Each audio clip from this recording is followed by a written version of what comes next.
Hey guys, what's going on? It's your boy, the Mad Tiger, and back here today with another episode of To Stream or Not to Stream. Today I'm going to be talking about the horror streaming service known as Shudder. Now, we're going to be going to some dedicated streaming territory here now. Some smaller streaming services that you may or may not have heard of. Now, Shudder is quite a popular one, so I think most people would have heard of it. But one of my favourite genres of movies is horror movies. You know, this is no secret. If you're a reoccurring subscriber to my channel, you know I love me some good old horror. And Shudder is a great streaming service. Now there's two options with Shudder. You can either add it on to your Prime subscription and have it under your Amazon Prime subscription account, or you can just download the standalone version of Shudder. I think most of these streaming services that I'll be talking about over these next few days videos do actually have Amazon ones, which I think is good, and I did mention this in my Amazon Prime video, that it is cool that you can add these on, so you've got it all under one service, but it can be a bit convoluted over times. You know, I find that the standalone version of Shudder is a little bit better for finding what you want.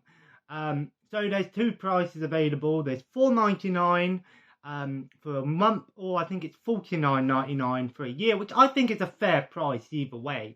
I want to start by saying that it don't have, you know, as much as, say, Netflix or Amazon or Disney, but because it's horror orientated, it's got more horror on there than it does on, you know, Amazon or Netflix or something. There's more horror on it, you know, than other things.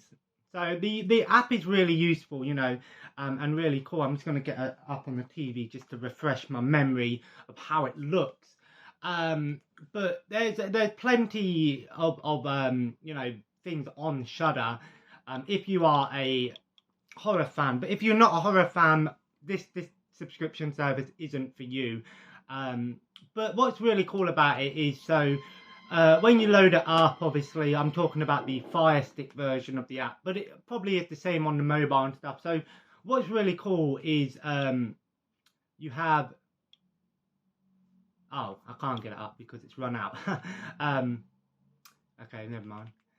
So what's really cool is you have Shudder TV now, which obviously is kind of like a live TV thing with Shudder, where it has different things showing. You've got your featured selection, you've got your collections of things that you can find, different genres on there. So you've got sections for gory horror films, sections for supernatural films, you know, scary horror films, you know, international horror films, and it's a good selection of both, you know, more big budget movies and well-known movies, and then obviously a bunch of, you know, low budget movies, some ones that perhaps you don't know, and a good selection of international horror movies, both Asian, European, you know, South American, Australian, and so forth. You know, so there's a nice selection on there of horror films to choose from. Plus there is some horror TV stuff on here. There's some series on here and documentaries like Cursed Films, for example. That's one off the top of the head that I know that's on there, which is a documentary TV series talking about horror films that were cursed, essentially. There's like things like Joe Bob's Drive-In, which is like this guy who talks about horror films, and some other, you know, TV shows and stuff that aren't available elsewhere, as well as a good selection of some Shudder originals. One Shudder original that I have to recommend is Psycho Goreman. Might not be for everyone, but I really enjoyed it. It was a very campy movie, but really fun at the same time. Essentially about this evil alien that's come to Earth to basically destroy everything and kill everyone. And then there's this little girl that befriends him, and, you know, it's one of them films that, you know, it's it's kind of like the anti-ET essentially. That's the best way to look at it. It's like ET but not family friendly. And it was a really funny film, and I really enjoyed it. My hunky boys. But you know, Shudder does have a good selection. I will say that there isn't some of the big titles like Halloween, you know, Friday the 13th, those sort of things. They are available on other streaming services like Paramount and Netflix and stuff like that. So just be aware that don't be going into Shudder expecting, oh, I'm going to be able to watch all of the Halloween films and all of the Friday the 13th and Nightmare on Elm Street. That's not on there, you know. They might add some on there over time, I don't know, but as I know it as it is, it's not on there. But you know, it's a great app for, you know, some great selections of things. So obviously the pros would be, you know, it's got a nice selection of horror films. I'd say it has roughly around about 500 plus, off the top of my head, about 500 plus movies and shows on there, which might seem like very low compared to Netflix and stuff, but bear in mind Netflix and Disney might only have like 30 or 40 horror films, you know, so you really sort of pick your poison essentially, you know. And I think it's a fair price, you know. Essentially if you're paying £5 a month and it's got 500 horror films on there, you know, you're basically working out about, you know, what is it, like 5p a film, something like that, something stupid like that. So I think that's pretty impressive, you know. And like I said, so that's one big pro, is the price point is very fair. I think it's a fair price. There's a decent selection of horror films on there. I like that it has international films. One series I watched on there was the Wreck series, and I really enjoyed that. Same with Dead Snow, I really enjoyed those films. So it has some great films on there. And I don't think there's really much censorship either. And that's something that a lot of people complain about Netflix and Disney, is sometimes they censor some stuff. Whereas I think Shudder isn't censored at all. Not that I've seen anything that is censored, you know. Dead Snow 2, for example, there was a scene where it literally blew up a baby's pram and stuff like that. So I'm like, well, that would not have been allowed on Disney, even though it would have been rated an 18. I assure you, Disney would not have allowed something like that on their streaming service. You know, so I think that's really important to state under the pros, that it is a very good service for people that want to watch horror films and not feel judged about it and censored by it, you know. And the price point is great. One thing that I will say is under the con section is the My List. The app isn't 100% stable. It can be a little bit jumpy at times. Sometimes it will just stop and start and stop and start. But I mean, a lot of apps do that. But Shudder, it doesn't do it a ton, but they've done it a few times when I've watched things, and it can be kind of annoying. The same with the whole low quality to high quality.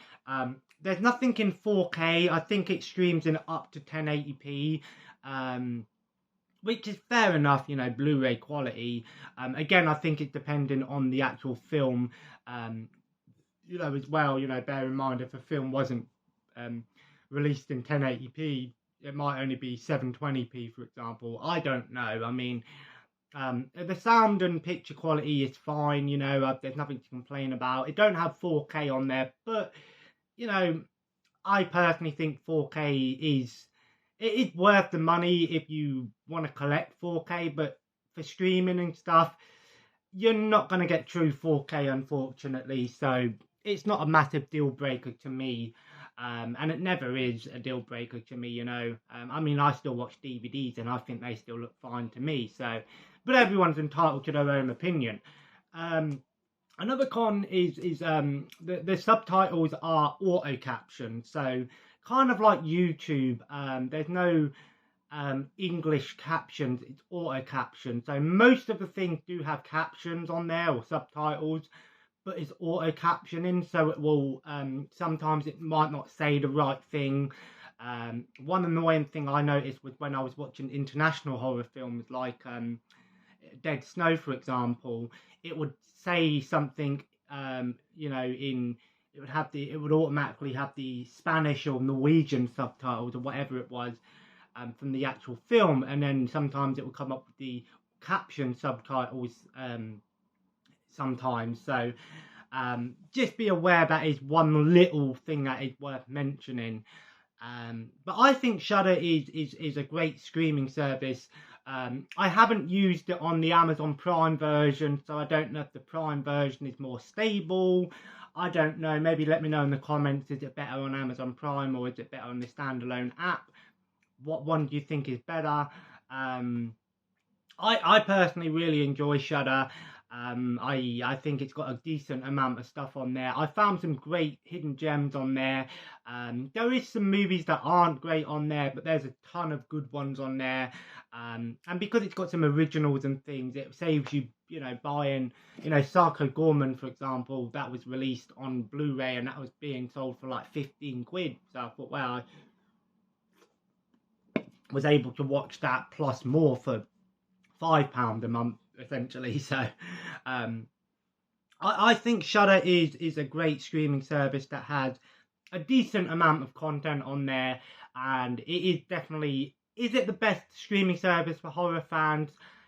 Well, it's a yes and no for me. I think it's definitely got a good amount of stuff on there that horror fans will appreciate it, but I think, it does lack a little bit in, say, some of the cult following, horror films, some more mainstream horror films, and obviously some sort of really low budget horror films, but like Full Moon and stuff like that. But we'll be talking about those sort of things in more videos to come. But anyway, guys, so to stream or not to stream, Shudder is definitely a stream for me. But like I said, it is dependent. If you're not a horror fan and you don't like horror movies, do not get Shudder, because you will not find anything on there that you will enjoy. I mean, you might find a film or two that goes, well, you know what, this wasn't as bad as I thought it was going to be. But for you gorehounds and psychomaniacs and horror fans, I guess, I don't know another way of saying it, Shudder is definitely worth it. It's a definite stream for me. But if you enjoyed today's video, feel free to leave a like, comment below, let me know, do you use Shudder? What is your favourite horror film? What horror film would you like to see come to Shudder if it isn't already on there? So anyway, guys, we had some big thunder and lightning last night. It's crazy. But I'm going to be, my son's back at school tomorrow. Well, they're doing like a 3-day sort of induction type thing. So he's not in school full time. But come Saturday, my partner's going away for a week. So I'm going to have my son all week. But he's going to be in school. My friend's coming up to see me on Tuesday and Wednesday. So I'm going to be busy Tuesday and Wednesday with him. But Thursday I am going to pop into town this Thursday, so in 2 days time. I'm going to have a little look around. I'm probably not going to go mad and buy a lot of things, but I'll probably pop into the charity shops and possibly CX and see if there's any cheap DVDs or any bargains I can find. I'm still playing Assassin's Creed Odyssey, although I am getting to the point now where I'm like, oh, maybe I need to try and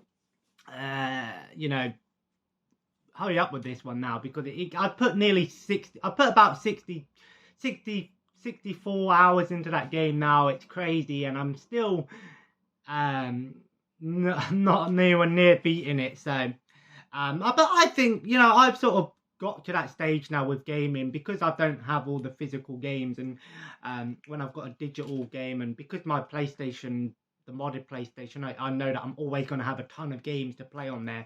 Whereas with Game Pass and the PlayStation Plus subscription, I don't mind. But that's why I have a physical version of Assassin's Creed Odyssey, because I knew if it was on Game Pass or something like that and it got taken off, I would have been pissed off, because I put a lot of time into it. But I'm really enjoying it, and tonight I'm going to watch a film called I think it's pronounced Wormwood or Wormwood. I think it's an Australian like zomcom horror film. So I'm going to check that one out tonight and see what that's all about. And and I'm still watching more SpongeBob. I think I'm on season 3 now of SpongeBob. I think there's 13 seasons of SpongeBob on Paramount Plus. I'm enjoying rewatching some of the classics. You know, it was childhood revisited. I absolutely loved SpongeBob when I was a kid. So it's nice to revisit some of those classics, and it still holds up to my memory. Although there was one thing I noticed that was taken out.